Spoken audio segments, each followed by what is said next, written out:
Yo guys, welcome back. Today we're going to be covering the DPS setup I have been using on Where Winds Meet. This build is based around having 100% uptime on our strategic sword skills, which is going to give us 100% uptime on our bleeds.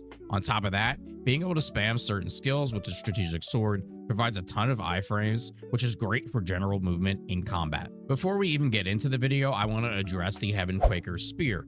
Although I don't think it's a bad option, I find this to have too much downtime when using Sober Sorrow, an ability that yes is going to give you a damage buff, but you need to have a minimum of 5 hits with. In my personal preference, I don't like the flow of combat with that setup, and then the lack of endurance to even cast your strategic sword skills, 2 of which are spammable with 1-second cooldowns.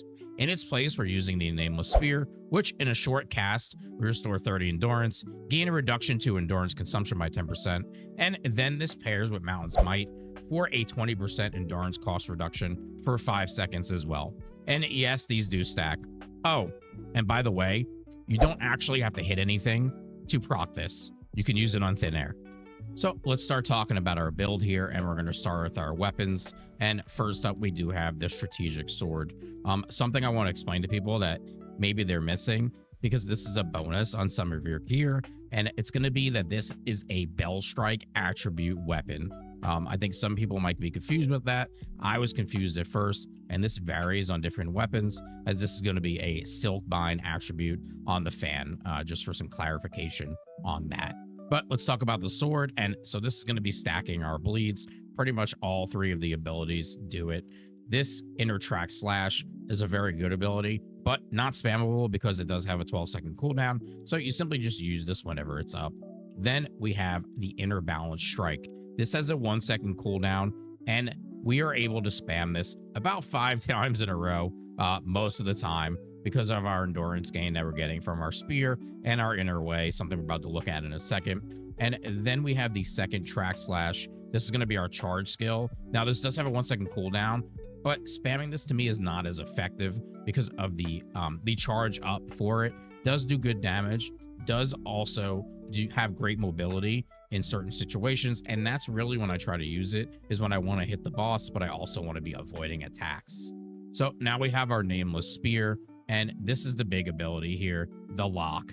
This is going to immobilize a target, but it's going to restore 30 endurance and then reduce our endurance consumption by 10% for 5 seconds. This pairs with Mountain's Might, which is going to do the same thing, but 20% for 5 seconds. These do stack. And like I said, the big thing here is you don't even have to hit anything to proc this. You can use this on thin air.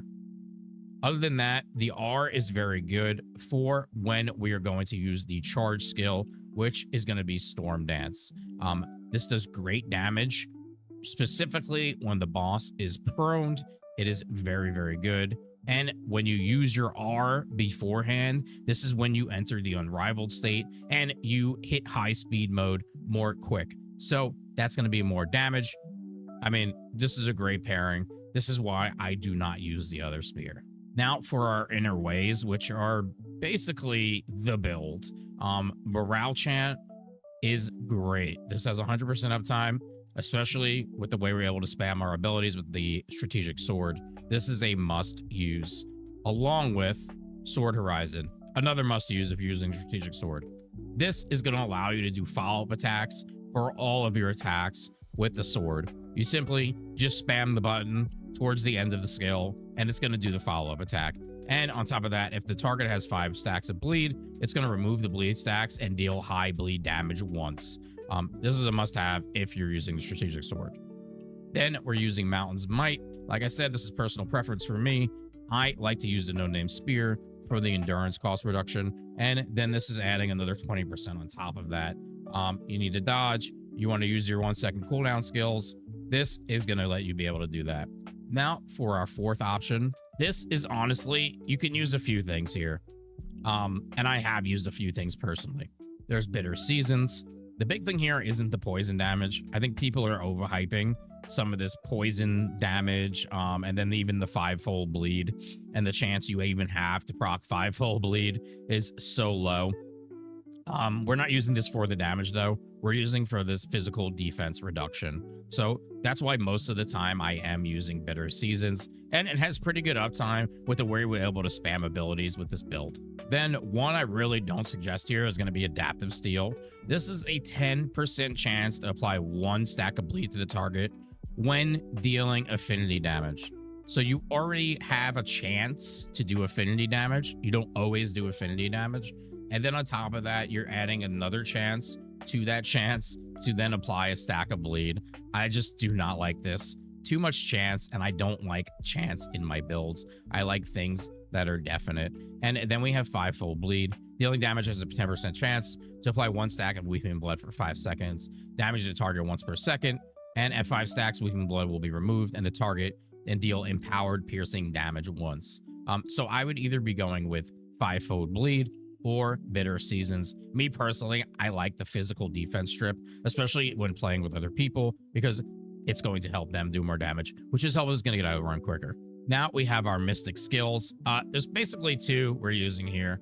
We're using Cloud Steps.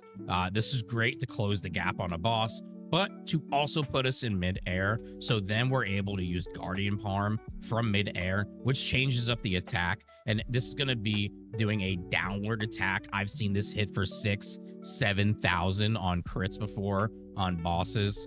This is a huge damage dealer here. If you're looking to use something different than those, the Lion's Roar is really nice. This is Ghostbind is really, really good for mobbing because as you see, it just freezes up all the enemies. So that's probably the other 2 that I switch between, maybe when I'm just joking around mobbing.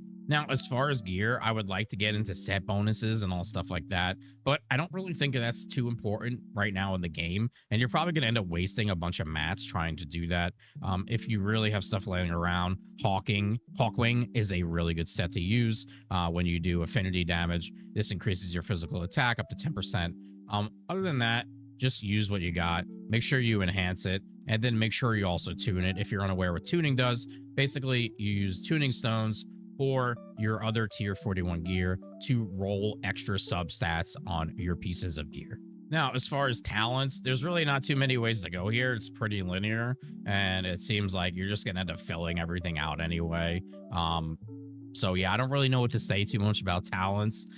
Come and get these physical attack ones, the critical hit rate, the precision rate if you can, and then the HP, but eventually we're just gonna end up filling this all out anyway. Now for our Oddity skill trees, pretty much the same thing here. The things I'm not taking though are going to be these damage versus elite monsters into certain areas. I've skipped out on some defense and some health to just keep progressing the tree further down the line.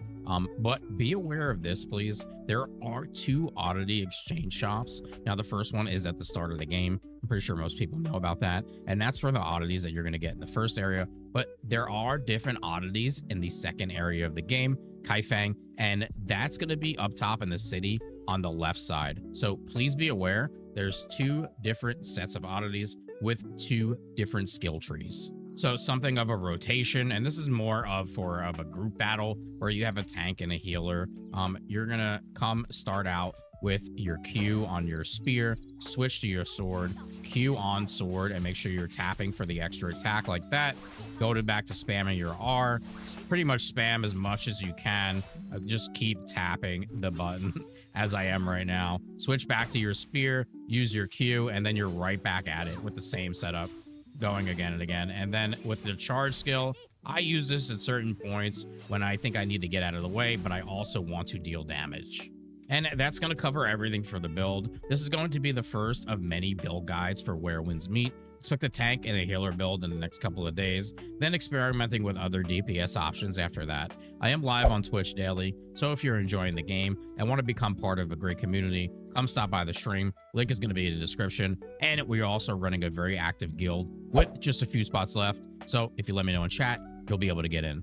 And that covers everything for the strategic sword bleed build. Hope you guys enjoyed it. Any questions or suggestions about the build, let me know in the comments. Like and subscribe is appreciated.